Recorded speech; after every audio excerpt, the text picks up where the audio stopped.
우리 옆 사람 보면서 서로 인사합시다. 성도님은 현장 살릴 주인공입니다. 굉장히 쑥스럽죠? 이런 인사 별로 안 해서. 식사하셨습니까? 이렇게 인사하기 쉬워도 당신은 주인공입니다. 이렇게 인사하는 건 참 어렵지 않아요? 근데 이게 진짜입니다. 당신은 또 집사님은 성도님은 자매님은 현장을 살릴 주인공입니다. 그렇게 하라니까요.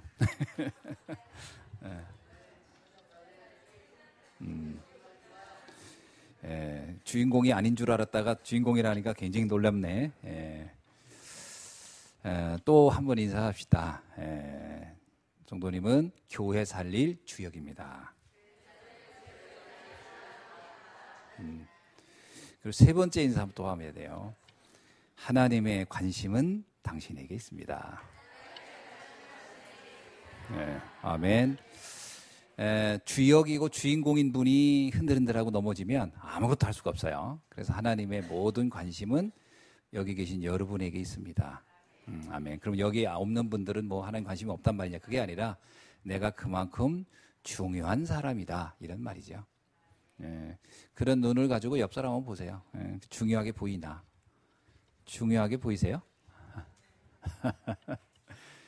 겉만 보고 착각하거나 속으면 안 돼요. 하나님의 능력으로는 가능한 겁니다. 아멘. 자, 오늘 제목은 16절에 보니까 세월을 아끼라 때가 악하니라. 이 성구의 한 절기를 이렇게 따가서 제목을 세월을 아끼라 이렇게 잡아봤습니다. 우리가 세월을 아껴야 할 이유가 있습니다. 왜 아껴야 되냐면 지금 우리가 살고 있는 현장의 문제를 우리가 너무 잘 알기 때문에 그래요. 현장의 문제를 너무 잘 아는데 이것을 해결할 사람은 하나님이 우리를 통해 하기를 원해요. 그래서 우리가 침묵한다면 하나님은 정말 답답할 거예요. 그리고 우리가 언젠간 하겠지, 먼 훗날 할 거야 이렇게 막연하게 시간을 보낼 수도 없어요. 어떤 면에서 하나님은 급합니다. 하나님은 시급해요.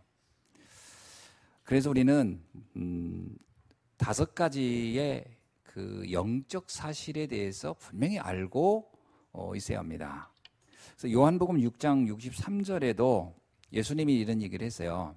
그때 당시 이제 오병이어 기적을 행하고 나서 많은 사람들이 예수님을 막 따라왔을 때 그 사람들이 예수님을 왜 따라왔냐면 오병이어 기적 때문에 온 거거든요. 물고기 2마리, 보리떡 5개로 5,000명을 먹인 그 사건이 너무 충격적이니까 많은 사람이 야 이제 예수님만 따라다니면 먹을 건 해결되겠구나. 이제 그렇게 생각하고 막 따라다닌 거예요. 근데 예수님이요 오병이어 기적을 행한 것은 그 허기를 해결하려고 해준 건 아니었습니다. 뭐냐면 내가 그리스도다. 내가 창조주시고 능력자고 우리 인간의 가장 근본적인 문제에 해결할 힘이 있다. 이 비밀을 설명하기 위해서 이렇게 그 사건을 벌린 건데 사람들은 그 사인을 못 본 거죠. 그 의도, 그 영적 의도는 못 보고 드러난 현상만 본 거예요. 그래가지고 야 이게 내가 물고기 문제, 빵 물고기 이걸 얻을 수 있으면 허기를 해결할 수 있겠구나. 사실 우리가 기도하다 보면 어떤 이적과 표적이 일어날 수 있습니다. 근데 그것만 보고요. 야 예수 믿으면 기적, 이적, 표적이 일어나. 이것만 생각하면 핵심을 놓치는 거예요. 거기 관심 있는 게 아닙니다. 여러분 나사로가 죽었다 살아났잖아요. 다 아시죠? 죽었던 나사로 살아났. 그럼 그 나사로 지금까지 살아있나요? 그 사람은 또 죽었어요. 그러면 그 죽었던 나사로를 살린 이유는 다른 데 있었어요. 뭐냐면 우리의 생사화복이 우리의 생명의 모든 주관자가 하나님 손에 있음을 그리스도를 통해서 그것이 있음을 보여주게 한 거였어요. 맞죠? 그런 겁니다. 그래서 그들에게 예수님이 이렇게 얘기했어요. 요한복음 6장 63절에서 살리는 것은 영이니 육은 무익하니라. 그게 무슨 얘기냐면 진짜 중요한 영적 세계를 알아야 한다 이 말이거든요. 진짜 영적 세계 알아야 돼요. 근데 많은 사람들이 영적인 세계에 관해서는 사실은 감각이 없어요. 다 보이는 거, 보이는 데만 관심이 있단 말이죠. 예수님을 믿는 이유도 보이는 거 해결하려고 자꾸 그래요. 근데 진짜 보이는 것은 보이지 않는 데서 시작된 겁니다. 그래서 보이지 않는 근본을 먼저 알아야 돼요. 내가 전에도 그런 얘기 안 했나요? 우리 교회 앞에 지금은 이제 없어졌습니다만, 이제 그게 이제 근본을 내가 이해 못해서 그랬던 거예요. 여기에 그 복숭아 나무 하나가, 감나무, 복숭아 나무도 있었죠. 복숭아 나무, 감나무가 여기 다 있었어요. 이게 굉장히 열매가 좋았습니다. 그 복숭아는 그게 100도였고요. 굉장히 큰 거였고, 그 다음에 감나무는 단감나무였어요. 그게 한번 열리면 꽤 많이 열렸어요. 그래서 우리 교회가 소문나기를 감나무 교회라고 사람들이, 여기 감나무 교회네, 이렇게. 그리고 지나가는 분들이 감도 막 따가고 복숭아도 따가고 그런 적이 있었거든요, 여기. 꽤. 근데 그게요, 어느 날부터 시름시름 이상해지는 거예요, 나무가. 열매도 잘 열리지도 않고, 또 뭐 이상하더라고. 잎사귀도 말라가고. 그래서 저기 왜 그런가 해서, 그거 가지만 쳐줬죠. 그리고 뭐 벌레 때문에 그런가 보다 벌레 잡아주고 뭐 그런 것만 했는데, 나중에 알고 봤더니, 근본적으로는 뿌리에 이제 영양분이 없어서 죽어가고 있었던 거죠. 그거 잘 몰라가지고 나중에 이미 중한 상태가 됐을 때 알았어요. 내가 이제 그때 나무에 관련된 분한테 물어봤더니 여기 땅의 평수가 이 나무들을 살려내기는 너무 턱없이 부족하다. 이 땅 속에다가 깊게 파고 거름을 넣어야 된다는 거예요. 근데 내 이 땅을 알거든. 내가 건축할 때니까 깊게 팔 상황이 아니야. 이미 이 나무는 여기까지이구나. 좀 안타깝더라고요. 어떻게 할 수가 없더라고요. 왜냐하면 그때 당시 이 건물을 지면서 남은 폐자재 이런 거를 저 땅 속에 깊은 게 거기다 다 집어넣고 다진 다음에 거기다 흙 놓고 그리고 나무 심은 거니까 그 밑에 파봐야 콘크리트 나오는 거예요. 내가 그걸 알고 있으니까 한 여기까지이구나. 그 나무한테 미안하더라고요. 너의 이 나무의 생은 여기까지인가. 두 나무가 다 죽었어요. 뿌리, 보이지 않는 근원. 그 근원을 이해 못 해놓으면 아무리 현상적으로 이상하다 그 아무리 해결하려고 해도 해결이 안 돼요.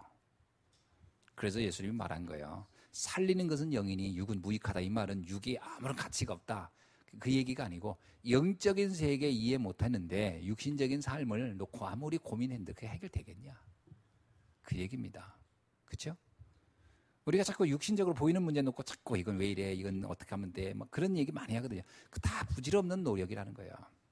부질없는 겁니다. 그거 근본을 이해 못하면 나타나는 현상은 아무리 고민하고 뭐 별 수단을 다 써도 그거는 그닥 다르지 않습니다.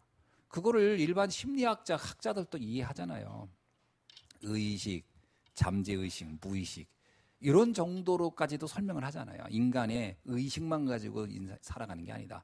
잠재의식에 나타나는 문제다. 잠재의식만 가지고 되는 게 아니다. 무의식 속에 있는 문제가 더 심각한 거다. 그죠? 우리가 결정적인 어떤 이상한 행동을 할 때는요, 의식에 사는 게 아닙니다. 잠재의식에 나온 걸로 하고요. 더 심각한 건 무의식에서 나오는 거예요. 그죠? 근데 성경은 뭐냐? 그거보다 한 단계 더 얘기를 하는 거예요. 사실은 그게 거기서 끝나는 게 아니다. 영적 문제로부터 더 근원적인 데부터 나온 것이다. 거기를 치유해야 된다는 거예요. 거기를. 굉장히 중요하죠. 그래서 예수님이 한 거예요. 지금 너희들이 빵 문제, 뭐 먹고 사는 의식주 문제 놓고 막 쫓아다니잖아요. 그래서 예수님이 먹여줬다고 합시다. 오병이의 기적으로. 그런 늘 그 다음날 또 먹으러 와야 돼. 그 거지를 아무리 도와줘도 그 거지는 거지예요. 제가 아는 후배가 대전에서 굉장히 노숙자를 위한 큰 쉼터를 해요. 아주 오래됐어요, 이 친구가. 근데 이제 오래전에 저를 한번 찾아왔어요. 저하고는 형님 동생 할 나이, 이게 친하니까. 형님, 제 고민이 하나 있습니다. 뭔데? 그랬더니 그 노숙자들을 위해서요, 시에서 후원도 오고 뭐 엄청나대요. 그래 그 사람들 재활 프로그램 뭐 다. 그래서 뭐 집 짓는 것부터 해서 뭐 우물 파는 것부터 페인트 칠하는 것부터 뭐 이런 거 다 가르쳐 가지고 이제는 재활시키는 거예요. 그래서 몇 번 데리고 다녀가지고 하고 그랬. 그리고 집도 잘 이렇게 좋은 그 공동체를 만들어서 거기 어느 날 보면 다 도망가 가지고서 다시 역에 가서 구걸하고 있다는 거예요. 아니 그렇게 목욕 다 시키고 옷도 새로 입히고 그런데 왜 거기 가냐 했더니 답답해서 난 그렇게 못 산다고. 차라리 내가 이 노숙을 해서 이렇게 얻어먹는 게 홀라. 이 사람은 근본적인 문제가요, 영적 문제를 치유 안 했기 때문에 다시 다 돌아가는 거예요. 10명을 하면 거의 99.9% 다 돌아간다는 거예요. 참 이거 하면서 자꾸 회의한 느낌이 나더라고요. 그래서 나보고 하는 얘기가, 형님 와서 부흥회 좀 한번 해달래. 부흥회 하면 바뀔까 뭐. 내가 부흥회에서는 안 바뀐다. 그럼 어떻게? 그 사람들의 영적 문제 오래된 건데 그 오래된 문제를 치유해 줘야 되지. 그냥 그 현상만 해줘서 되겠냐. 그건 끊임없이 평생 도와줘야 된다. 평생. 근본 문제입니다. 근본 문제. 그러니까 베드로 요한이 그랬잖아요. 안진뱅이한테 내가 은가금 주는 게 문제가 아니다. 그거 줘도 너는 또 거지고 또 안진뱅이고. 나사렛 예수 이름으로 일어나 커라. 이게 뭐야? 너의 근본을 건드려내. 근본의 문제를 해결해야 인생은 바뀌는 것이다. 그러니까 살리는 것은 영이니 육은 무익하니라. 굉장히 중요한 얘기죠. 이거를 사람들이 잘 관심이 없어요. 그래서 5가지의 영적 사실을 꼭 알아야 돼요. 하나는 뭐냐? 본래 인간.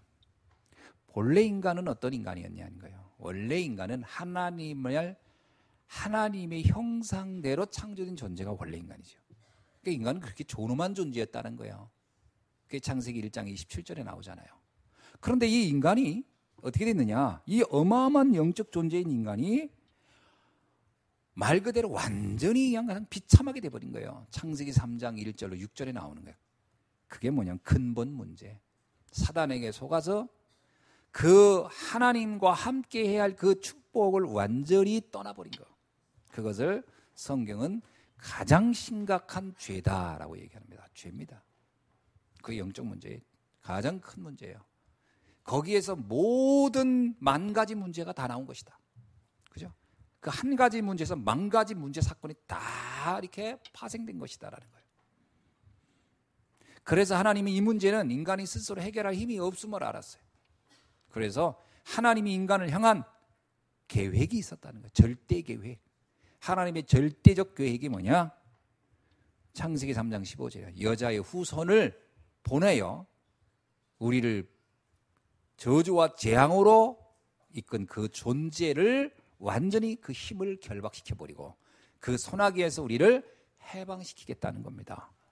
그게 하나님의 절대적 계획이에요. 이걸 이해해야 돼요. 아, 그 사건이 있었구나. 근데 이 사건을 이해 못하면요, 여전히 그 인간의 근본 문제 속에서 살다가 가는 거예요. 살다가 가는 거예요. 그러니까 사람들이 마지막에 인생의 대부분이 후회를 하는 거죠. 인생을 놓고 보면 늘 사람들이 염려, 근심, 걱정하다 가는 거죠. 그 문제, 하나님의 절대적 계획의 뭐냐 알아야 되는 거죠. 그게 그리스도를 보내신 거죠. 그 그리스도가 예수라고 성경은 말하고 있는 거죠. 그래서 성경 66권은 그거를 얘기하고 있죠. 자, 그 다음에 네 번째 알아야 될 게 뭐냐면 그 예수 그리스도가 이 땅에 와서 이 땅의 모든 저주와 재앙을 해결했다는 것이 성경의 사실이라면 네가 그것을 믿고 그 예수 그리스도의 그 비밀을 너의 인생 속에 받아들여라는 거예요. 네가 그것 속에 들어라. 그러니까 예수님은 전 인류를 위해서 왔지만 그 인류로 오신 그리스도가 나의 사건이 되기 위해서는 받아들여야 돼요. 그렇죠? 아무리 뭐 가뭄에 여기에 막 물이 넘쳐나도요, 그걸 내가 먹지 않으면 그 물은 나하고는 상관이 없어요. 아무리 내 앞에 막 진수성찬이 차려 있어도 내가 안 먹으면 나는 굶어 죽는 거예요. 예수 그리스도를 나의 인생의 주인으로 받아들여라. 그것이 네 번째 영적 사실입니다. 그래서 요한복음 1장 12절 영접하는 자 그의 이름을 믿는 자들인 하나님의 자녀가 되고 우리가 마음으로 믿어 의에 이르고 입으로 시인하여 구원에 이르느니 누구든지 주의 이름을 부르는 자는 구원을 얻으리라. 믿을 때 사망에서 생명으로 받아들여야 되는 거예요. 아, 나는 그리스도가 필요해. 그러니까 사람들이 그래 예수 그리스도가 구원자야 여기까지만 알아요. 그게 뭐 들었는 거나 나의 구원자로는 받아들이잖아요. 왜? 나는 그리스도가 필요하지 않아요 라고 생각하는 사람이 너무 많은 거예요. 다섯 번째입니다.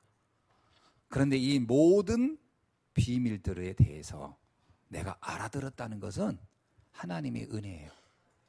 문제는 이 내용을 아무리 말해도요, 그 뭐 전설 같은 얘기, 무슨 동화 같은 이야기, 소설 같은 이야기, 난 관심 없어. 어쩔 수 없습니다. 그 사람은 어쩔 수 없어요. 그래서 성경에 뭐라냐, 어떤 이에게는 이것이 믿어지게 하고 어떤 이에는 이것이 비밀로 감춰져 있느니라. 참 그게 이제 알 수 없는 거죠. 그 내가 믿어졌다, 하나님의 은혜를 입은 겁니다. 그렇죠? 하나님의 은혜죠. 은혜로만 믿은. 그래서 성경 고린도전서 12장 3절에 뭐라고 합니까? 성령이 아니고서는 예수를 주라 시인할 자가 없느니라. 그건 뭐 많이 공부를 해서 믿어지는 것도 아니고 그냥 은혜로 깨달아지는 거예요. 이 영적 사실. 자, 근데 이것을 우리가 안단 말이에요. 근데 사람들이 이걸 모르고 살고 있단 말이에요. 이걸 어떻게든지 알려야 되겠다 이런 생각을 하게 되는 거죠. 근데 내 가장 가까운 사람들이 이걸 모른단 말이죠. 그러니까 마음이 답답한 거예요. 그래서 바울은 뭐라고 하냐, 내가 이러한 안타까움으로 내 심령이 죽을 것 같다는 거예요. 자기가 죽을 것 같다는 게 답답해서.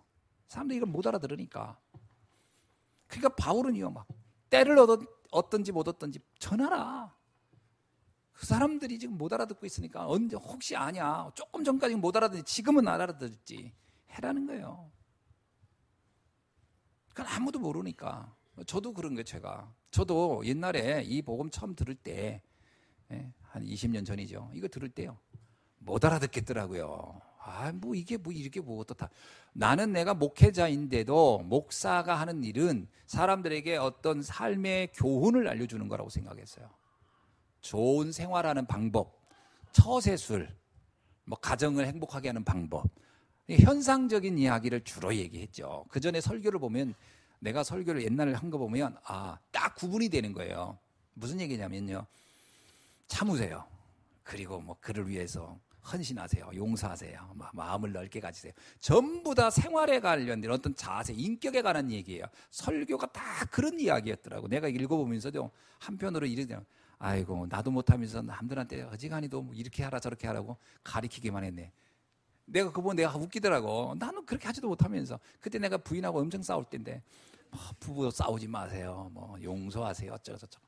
용서는 뭐 나도 못하고 있었는데 화를 푸세요. 뭐 화가 나 죽겠는데 나도 안 되는 걸 남한테 하라고 했는데, 그게 왜 그러냐면요, 영적 세계를 이해 못하니까 자꾸 현상적인 이야기만 계속 해야 된 거예요.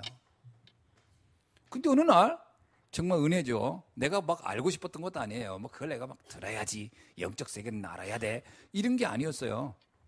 그냥 우연한 기회에 그 은혜라고 하는 거예요. 은혜. 그 말씀을 들을 수밖에 없는 상황이 내게 왔어요. 어느 날 내가 교회 짓고 싶은 마음이 생기더라고. 한번 교회 져볼까? 교회 짓는 게 육체적인 이 건물 생각을 했지. 그러나 하나님은 거기에 관심이 있었던 게 아니었던 것 같아요. 그걸 지러 온 분이 정말 놀랍죠. 이걸 지러 온 사장님인데, 그냥 평신도 집사님인데, 이분이 나한테 묻는 거예요. 목사님, 전도가 잘 됩니까? 그러더라고요. 안 되죠. 그럼 전도는 어떻게 합니까? 했더니 전도를 하려면 전도의 내용이 있어야 되는데, 한번 목사님 어떤 내용으로 전도합니까? 그러더라고요. 내가 예수 믿으면 좋아요, 뭐 이런 얘기 몇 가지 했어요. 이렇게. 아이고, 내가 들어도 교회 가고 싶은 생각 하나도 안 드네요. 그러더라고. 그걸 가지고 교회 가겠습니까? 그러는 거예요. 그럼 나보고 내용이 하나도 없네요. 그러더라고. 아니, 그럼 나하고 하는 얘기가, 음식점을 차렸는데 손님한테 줄 음식이 없다면 그 음식점이 성공하겠어요? 망하겠어요? 나한테 그러더라고. 당연히 망하죠. 했더니 지금 목사님이 지금 그러네요. 교회는 짓는데 성도들이 와서 먹을 음식이 하나도 없는 것 같지 않습니까? 충격이었죠. 그때서 내가 이건 또 뭔 얘기지? 아니, 음식이 없다니. 내가 그동안 막 얘기한 건 음식이 아니, 하는 얘기가, 누가 그걸 먹습니까? 그런 걸 누가 먹습니까? 그거는 지나가다도 다 먹을 수 있는 걸. 그런 거잖아요. 음식점에 갈 때는 음식점에서만 먹을 수 있는 걸 줘야 되잖아요. 집에서 아무 때나 먹을 수 있는 걸 주면 그걸 누가 사 먹겠어요, 돈 주고. 목사님이 막 착하게 살라 바라게. 이건 TV에서도 하고 어디서도 다 하는 얘기인데, 학교 선생님도 하는 얘기고 다. 그 교회까지 와서 헌금까지 해가면서 그거 들을 사람이 누가 있어요? 쇼킹했죠, 그때. 이건 또 뭔 얘기인가? 그럼 나한테 이런 얘기예요. 진짜 사람들의 문제는 다른 데 있는 겁니다. 그 다른 데 있는 걸 목사님 모르고 있네요. 그걸 좀 아셔야 되겠어요. 제가요, 집사한테 너무 충격적인 얘기 된 거예요, 목사인데. 왜? 내가 그때가 영적인데 너무 몰랐던 거지. 그게 계기가 된 거예요. 그러니까 내가 듣고 싶어 들은 게 아니라니까. 하나님이 그런 상황을 열어주신 거예요. 참 신기하게. 그러니까 그분이 하는 얘기가 이런 얘기 좀 더 들으셔야 되겠다고. 그 자기 부인 소개해줘. 부인이 와서 한번 이렇게 딱 설명하더라고요. 근데요, 신기하다. 어떻게 평신도가 저렇게 잘할까? 나도 모르는 얘기를. 그러다가 이제 그분의 목사님을 소개받고 목사님 통해 들었어요. 제가요, 몇 개월 들었는데 처음에 들을 때 다 아는 얘기 같더라고. 이게 또 착각이라. 다 아는 얘기 같은 거. 단어들을 아니까. 단어들이 성경에 있는 단어를 하니까 비슷비슷하니까 다 안다고 생각한 거예요. 그래서 뭐 맨날 똑같은 얘기, 다 아는 얘기를. 그러니까 내가요, 착각하고 교만해지고 오만해지는 거예요. 뭐 다 아는 얘기를 또 뭐 자꾸 하실까. 근데 어느 정도에서 되니까 이러더라고요. 그만 듣고 싶다. 지루하다. 여기 계신 분도 혹시 그럴지도 몰라요. 아유, 목사님 맨날 똑같은 얘기 하시네. 그만했으면 좋겠다. 좀 다른 얘기 했으면 좋겠다. 이런 분이 있을는지 모르겠는데 제가 그랬으니까 그 마음 이해돼요, 저는. 그러다가 그분이 계속 똑같은 얘기지만 또 똑같지가 않은 거예요. 그 왜 그러냐면 내가 지루할까 봐 말을 조금씩 바꿨을 뿐이에요. 이렇게 바꾸는 얘기는 계속 바꿔가지고 얘기를 하는데 똑같은 얘기인데 바꾸는 거예요. 그러니까 나는 그냥 이것도 새로운 얘기인가 하고 보면 또 그 얘기고. 그 내가 노트 쓴 걸 나중에 봤더니 다 똑같은 얘기야. 인간의 문제. 지금 제가 지금 했던 5가지. 그 5가지 얘기했어요. 그 제가 이렇게 가만히 이제 듣다가 어느 날이에요, 어느 날. 하나님의 은혜였어요. 무슨 얘기 딱 듣는데, 내 인생에 영적 세계가 나에게는 없구나. 영적인 세계에 대한 부분이 나에게는 아예 존재하지 않았구나. 나는 지금까지 정신과 육체로만 살았구나. 딱 그게 깨달아졌어요. 나는 정신과 육체 이 2가지 영역만 내게 있었구나. 정신, 마음, 생각 이거 그리고 육신적인 거. 육신적으로 좋고 즐겁고 이거 하면 좋은 거. 이 2가지 외에는 다른 영역이 내게는 없었다는 걸 내가 깨달았어요. 참, 그게 저한테는 충격이었어요. 인간은 인간인데 덜 된 인간인 거예요. 덜 만들어진 인간이에요. 하자품이었어요. 내가 심각한 결함 있는 인간이었구나. 그게 제가 딱 깨달아요. 그 깨닫는 순간이요, 가슴이 철렁하더라고요. 내가 왜 이걸 몰랐을까? 이거 안 들었을 리는 없어요. 분명히 들었겠죠. 그런데 와닿지가 않았던 거야. 와닿지가 않았어요. 그때 충격이 되는 거예요. 내가 이 세계를 알아야 되겠다. 그리고 그분이 얘기를 쭉 하는데 그때부터 달리 들리는 거예요. 정말 5개 달렸어요. 그 내가 몰랐던 세계를 설명해 주는 거예요. 어떻게 했어요, 여러분? 충격도 이루 말하죠. 그냥 막 설명할 수 없는 충격이 내 가슴을 팍 치더라고요. 제가 요즘은 뭐 거의 안 웁니다만은, 그죠? 거의 뭐 몇 년째 눈물이 없어요, 저도. 근데 옛날에는요. 그때는 뭐 슬퍼서 운다가 아니라 너무 기가 막혀서 눈물이 팍 나더라고요. 눈물이 막 쫙쫙 나고 너무 기가 막혀서 이럴 수가 있나? 어찌 인간이 이 영역을 몰랐단 말이에요. 가장 중요한 거를 내가 모르고 살았던 거예요. 어떻게? 그리고 나서 내가요 너무 행복해진 거야. 그 세계가 회복이 되니까, 내 영적인 세계가 살아나니까, 이야, 비로소 내가 인간다워졌구나. 딱 깨달았어요. 내가 드디어 내 인간이 됐구나. 그전에는요 말이 인간이지, 성경에 나오잖아요. 에베소 2장 1절. 죄와 허물로 죽었던 너희를, 난 죽어 있었던 거예요. 죽었는데 약간 좀비처럼 움직이고 있었던 거지. 아니, 좀비 알잖아요. 생명은 없는데 있는 것 같이 보이는 거. 내 인생이 그랬구나. 그러니까 사는 게 아니었지. 솔직히 말하면 사는 게 무덤 속에 있는 삶이었어요. 내 인생이 무덤 속에 있었어.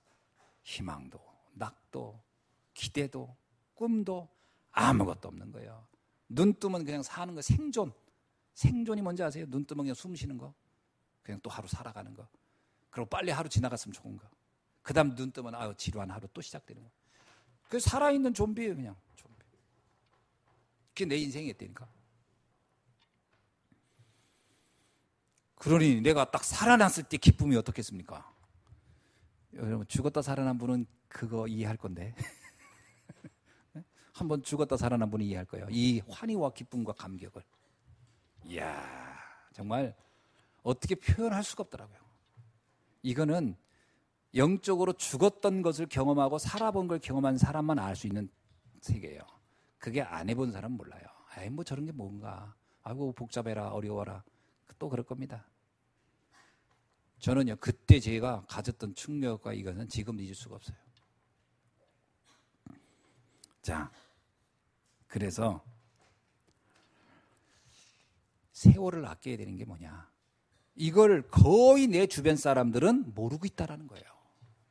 저는 그렇게 보여요. 저는. 여러분은 어쩌면 모르지만 나는 거의 사람들이 모르는구나. 말해보니까 거의 몰라.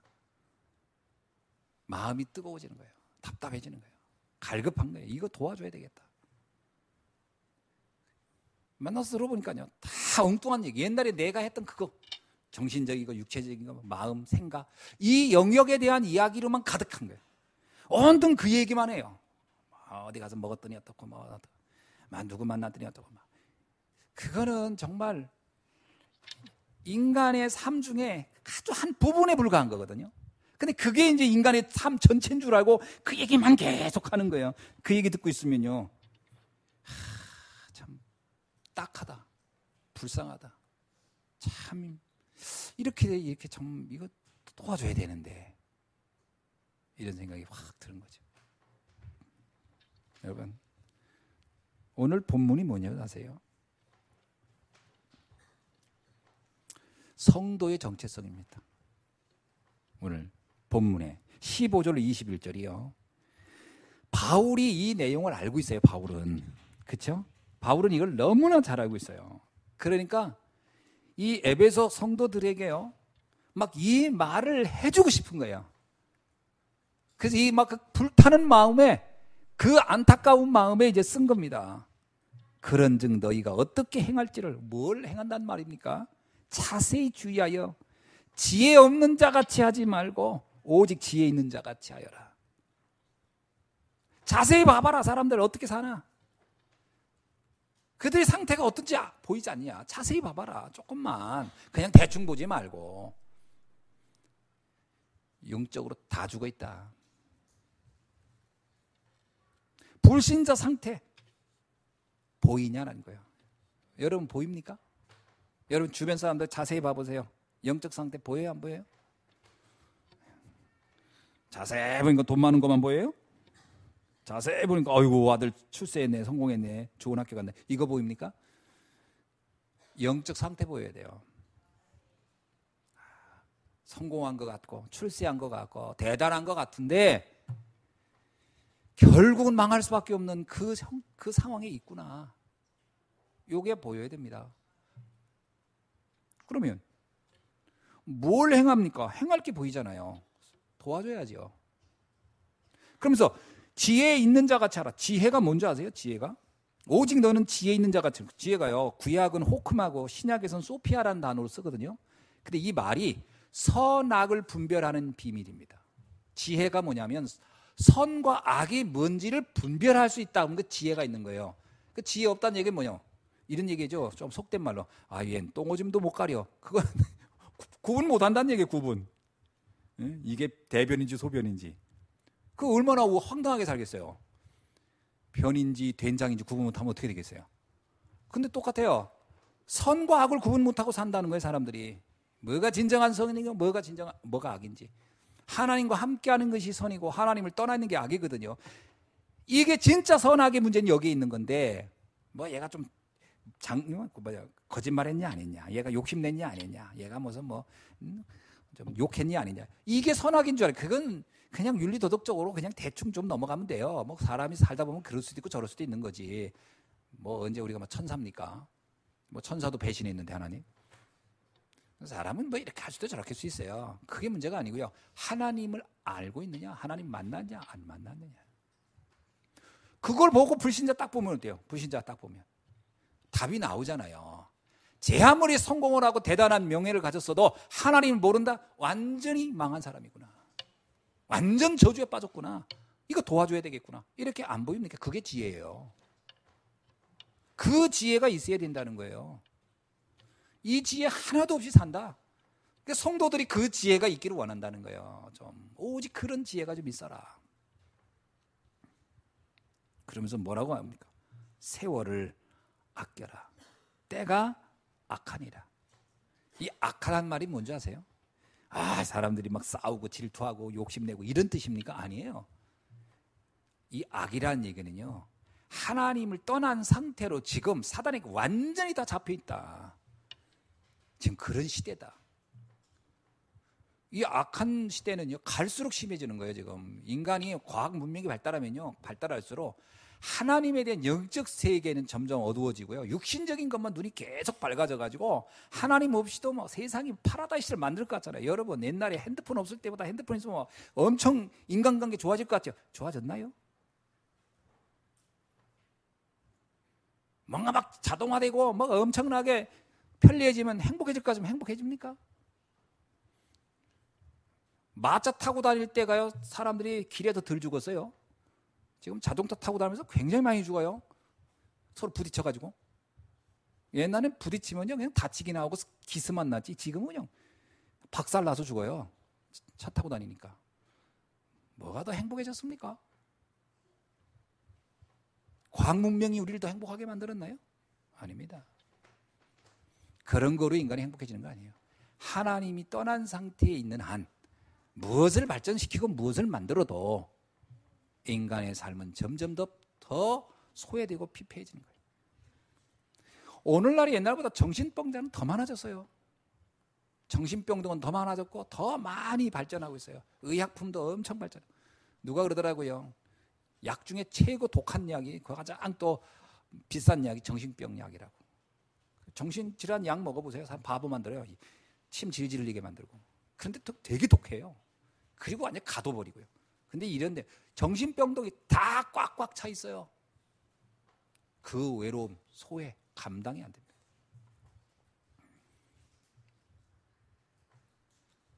악하죠.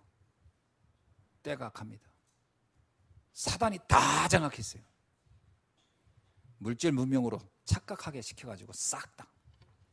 그래서 어떡하나, 세월을 아껴라. 그들을 살려야 되지 않냐는 거예요.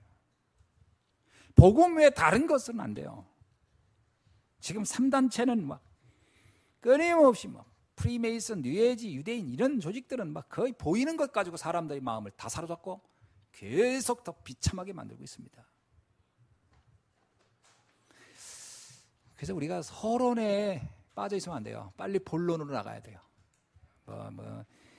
이러니 저러니 서운하니. 진짜 우리가 여튼 그런 얘기 할 때가 아닙니다. 섭섭하다, 서운하다, 힘들다, 덥다, 차다. 진짜 그런 얘기 들을 때 안타까워요. 지금 그런 얘기 할 때가 아닙니다. 사람들이 죽어가는 건 그게 문제가 아니에요. 우리나라가 옛날보다 먹고 사는 거 훨씬 좋아졌죠? 옛날에는 영양실조가 너무 많아가지고 질병도 후진국 질병이 많았어요. 폐결핵, 이 폐결핵 이런 게 다 영양 결핍에서 오는 문제 아닙니까? 그런 질병들 많았죠. 환경이 너무 안 좋고. 근데 요즘은 먹고 사는 게 너무 많아졌죠. 잘 먹잖아요. 저도 좀 이렇게 살찐 거 보면 알잖아요. 우리는 다 요즘은 못 먹는 고민을 하는 게 아니에요. 너무 많이 먹은 걸 어떻게 좀 이걸 뺄까? 그래가지고 많이 먹고 돈 많이 들여 빼고 있잖아요. 다이어트에 나간 돈이 얼마나 많은지 몰라요. 헬스장이 꽉꽉 차요. 먹은 거 빼느라고. 그런데 이렇게 좋은 시대에 어떻습니까? 여전히 먹는 문제 고민하고 있어요. 여전히 의식주 문제 얘기하고 있어요. 그게 그렇게 우리에게 치명적인 사건일까요? 치명적일까요? 어떤 면은 옛날에 목 살았던 날이 트라우마지 실제는 그렇지 않습니다. 누가 굶어 죽습니까, 요즘? 그런데요, 이렇게 잘 먹고 잘 사는 시대에 자살률은 왜 이렇게 많아요? 영적 문제예요. 그래서 빨리 치유해야 되는 거예요. 그래서 서론에 매여 있으면 안 돼요. 지금 더 심각한 건 그게 아니에요. 눈에 보이는 문제가 아니라니까요. 그거를 누구에게 위탁했냐? 저와 여러분에게 위탁한 거예요, 하나님이. 이 세계를, 이걸 아는 우리에게. 그러니까 하나님의 관심이 우리에게 있겠어요, 없겠어요? 여러분 주변에 있는 사람들이 뭐 죽겠다, 자살하겠다, 뭐 이런 사람 많잖아요. 어떻게 도와주겠습니까? 경제로 도와줍니까? 놀아줍니까? 영화 보여줍니까? 노래를 들려줍니까? 치유 안 됩니다. 복음 전해야 돼요. 그거 외엔 다른 길이 아무것도 없어요. 그래서 뭐라고 나오냐? 어리석은 자가 되지 말고 오직 주의 뜻을 분별하라. 참 사람들 너무 어리석어요. 너무나 쓸데없는 데 세월을 다 보내고 있고 너무 어리석은 거예요. 오직 눈에 보이는 육신적인. 진짜 하나님의 뜻은 우리한테 황당하고 막연한 얘기를 하는 게 아닙니다. 추상적이고 저 먼 나라 이야기, 저 우주의 이야기를 하는 게 아니고요. 정말 굉장히 구체적이고 굉장히 사실적인 이야기예요. 인간을 이해하면 이해할수록요, 인간의 진짜 영적 문제라는 것은 이거는 너무나도 아주 리얼해요. 너무나 사실적이고 너무나 구체적이고 너무나도 이거는 현실적인 얘기예요. 답줘야 돼요. 다른 어떤 거로도 이 문제는 해결이 안 돼요.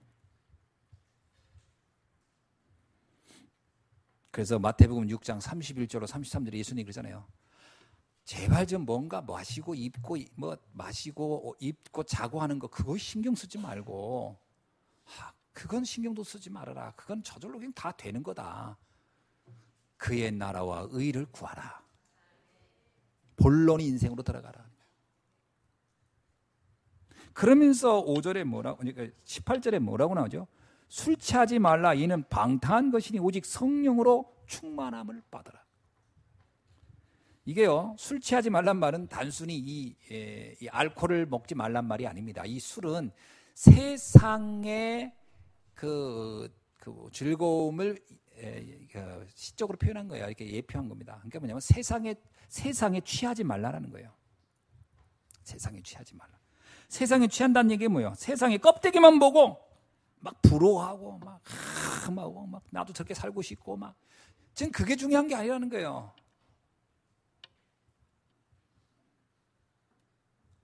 제가 전에 읽었던 소설 중에 미국 소설인데요. 뭡니까? 갑자기 생각이 났다가 안 나네. 위대한 개스비.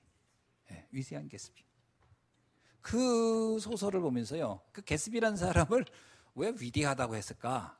나는 그 영화 처음에 제목 보고서 이게 위대한 일을 했나 봐 했더니 위대한 게 아니고 어리석은 한 여자를 어리석게 사랑하다가 비참하게 죽은 남자 이야기야. 그러니까 그게 이제 위대하다는 거지. 오죽했으면 그게 위대하다고 할까 싶어. 그 시대에서 워낙 순정남이 없었으니까 그랬나 보다. 그게 과연 위대한 인생이겠습니까? 그만큼 사람들이 허무한 내 인생을 걸어요. 영적 문제 모르면. 세상에 취하지 말고 오직 성령의 충만함을 받아라. 성령 충만의 의도가 뭘까요? 사도행전 1장 8절에 나와요. 성령의 충만함을 받고 너희가 땅끝까지 이르러 이 인생의 답을 전해주는 증인이 되라. 그 예수님의 마지막 부탁이었어요. 마지막 유언 같은 거거든요. 이거 엄청난 겁니다. 사람들 다 지금 죽어가고 있다. 이 악한 시대에. 그러니까 세월을 아껴서 한시라도 다니면서 복음 전하라. 이 말이잖아요. 이 일이 하나님이 저와 여러분에게 맡기신 줄로 믿습니다. 예. 그래서 그거를 그 성령 충만함을 언제 누리냐? 19절에 나와요. 시와 찬송과 신령한 노래로 서로 화답하며 너희 마음으로 주께 노래하며 찬송하며 범사에 우리 주 예수 그리스도의 이름으로 항상 아버지 하나님께 감사하며. 이게 언제 하냐면요, 예배 때 하는 거예요.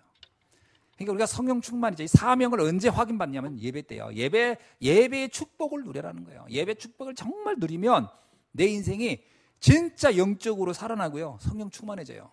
그리고 세상을 볼 때 세상이 부러운 게 아니고 세상을 도와줘야 되겠다, 이런 마음이 드는 거예요. 그러니까 예배 안 드리면 어떻게 되는 줄 아세요? 세상은 내가 따라가야지. 이 세상이 너무 부러워. 이렇게 돼요, 예배 안 드리면. 오늘 또 예배 딱 드리고 나니까 여러분 어때요, 마음이? 살려야 되겠구나, 이 생각 들어요, 안 들어요? 들죠? 오늘 예배 딱 드리고 났더니 세상 너무 부럽네. 내일부터 세상을 따라가야지, 이런 생각 들어요? 안 들죠? 예배 드리면요, 영적인 세계가 눈이 확 열리는 거예요. 그 얘기를 하는 겁니다. 자, 그래서 전도자의 정체성을 빨리 회복해야 됩니다.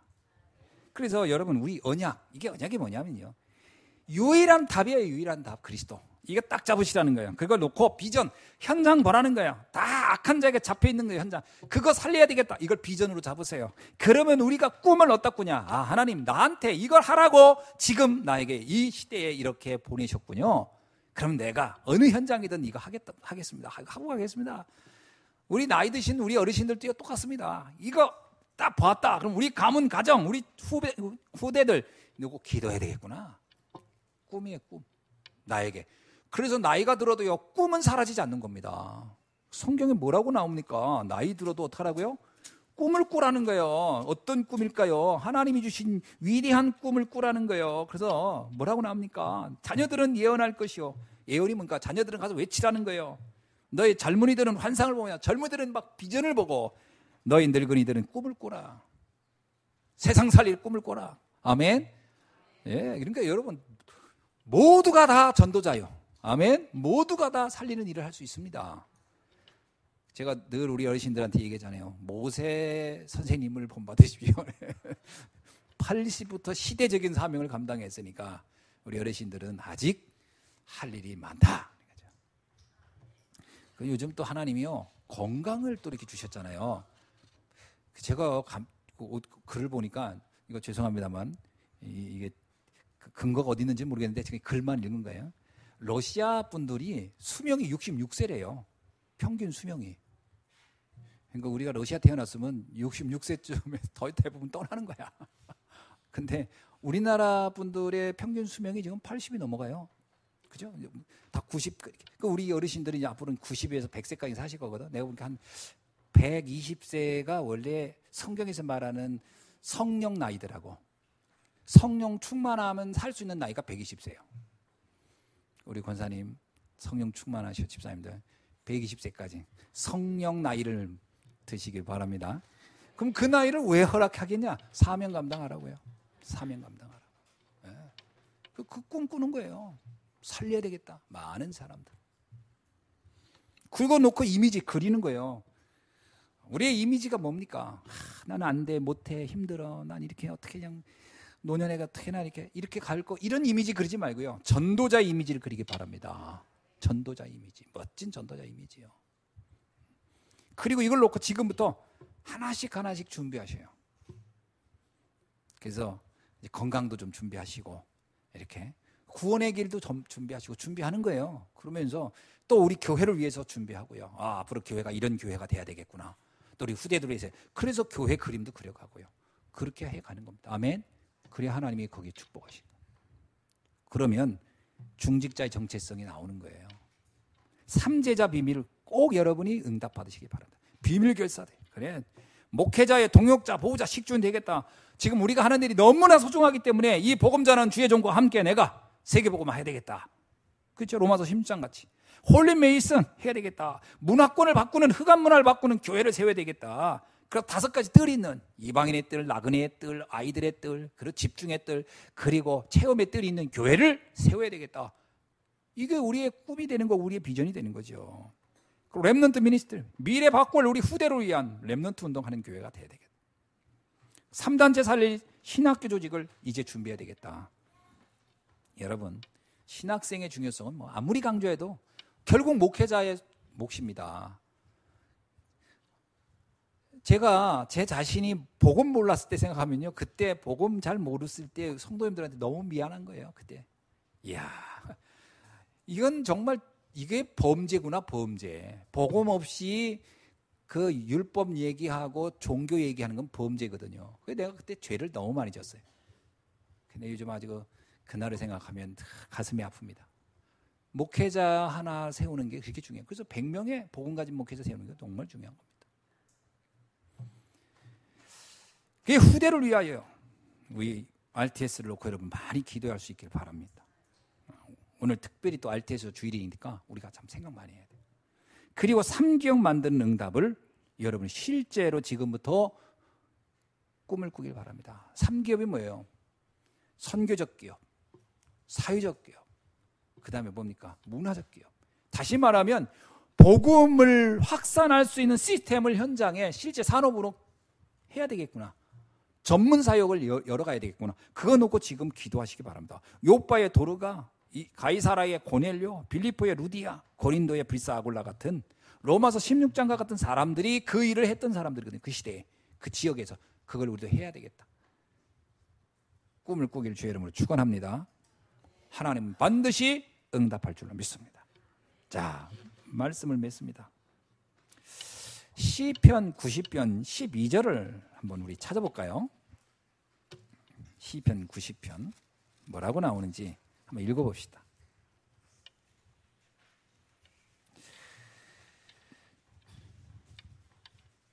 자, 시편 90편 12절이요. 시작. 우리에게 우리의 날 계수함을 가르치사 지혜로운 마음을 얻게 하소서. 여러분, 저와 여러분이요, 우리의 날을 계수해야 돼요.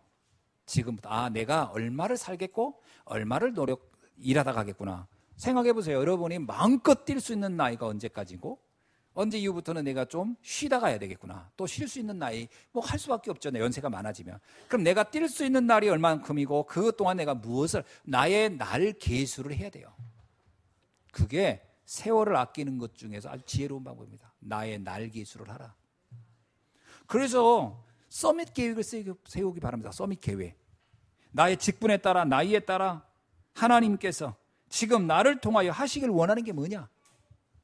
그래서 237개 나라 살리는 교회, 아멘, 이 교회 세우다 가야 되겠구나. 날 계수를 하고 거기다 내가 어떻게 해야 되는가. 그래서 전에 얘기했었어요. 우리 한번 3년 안에는 뭐 하고 10년 안에는 뭐 합시다. 그죠? 아마 기억나시나요? 그게 우리 날개수에 하는 거예요. 날개수가 그거예요. 내가 얼마큼 살 것이고 나는 어떤 일을 할 것인데 앞으로 이 동안 이걸 하고 이걸 끝내고 다음 단계에 뭘 하다 갈 것이다. 전도서 3장 1절로 9절에 보니까 이런 말이 나옵니다. 범사에 기한이 있고 천하 만사엔 때가 있나니. 그래서 일할 때가 있고 쉴 때가 있고 심을 때가 있고 거둘 때가 있고 다 때가 있다는 거예요. 그 때를 놓치지 말라는 거예요. 그리고 전도서 12장 4절 5절에 보니까 뭐라는 줄 알아요? 참 너무나 리얼해요. 이런 날이 올 때는 거예요. 한번 봅시다. 전도서 여러분 한번 찾아보세요. 제가요 이거 읽으면서 참 인생을 놓고 참 많이 숙연해지더라고요. 전도서 12장 4절로 5절 한번 제가 설명해 줄게요. 한번 들어보세요. 이게 얼마나 기가 막히게 표현했나. 12장 4절을 볼게요. 이런 날이 온다는 거예요. 이런 날이. 어떤 날이 오냐? 잘 보세요. 멀지 않아. 이런 날이 속히 올 건데 길거리의 문들이 닫혀질 것이며 맷돌 소리가 적어져. 여러분 맷돌을 젊었을 때는 막 갈면 꾸락꾸락 소리 나는데 나이 들어서 이제 갈면은 근데 맷돌 소리도 줄어들 것이라는 거예요. 그 다음에 뭐예요? 새 소리로 인하여 일어날 것. 이제는 새가 짹짹거리기만 해도 놀래가지고 그런 날이 온다는 거예요. 그 다음에요. 음악하는 여자들은 다 쇠하지. 목소리가 이제 사라져가지고 노래도 못 불러. 젊었을 땐 그렇게 노래 잘하다가 나이면 노래도 못 부르는, 목소리도 쇠해질 것이고. 그 다음에요, 또한 그런 자들은 높은 곳을 이제 높은 곳 조금만 이렇게 이런 턱만 생겨도 무서워. 이제 아이고, 이 계단 하나 올라가는 것도 무서워지는 그런 나이에 온다는 거예요. 그 다음에요, 길에서 놀랄 거예요. 가다가도 가슴이 철렁해. 갑자기 길 가다가도 바람만 불어도 뭐냐, 큰일 날 것 같아. 길 가다가도 놀란다는 거예요. 그 다음에요, 살구나무가 꽃이 피어요. 살구꽃이 어떤 자리 하얀 거예요. 머리가 하얘질 거라는 거예요. 그 다음에요, 그 다음에가 더 리얼해요. 메뚜기도 짐이 될 것이며. 걷다가 메뚜기 한 마리가 내 어깨에 내려앉았는데 이게 무겁게 느껴진다는 거예요. 이게 메뚜기도 짐이 된다고 느껴진대요. 그 다음에요, 정욕이 그치리니. 그러니까 뭐 정욕이 그친다 뭐야?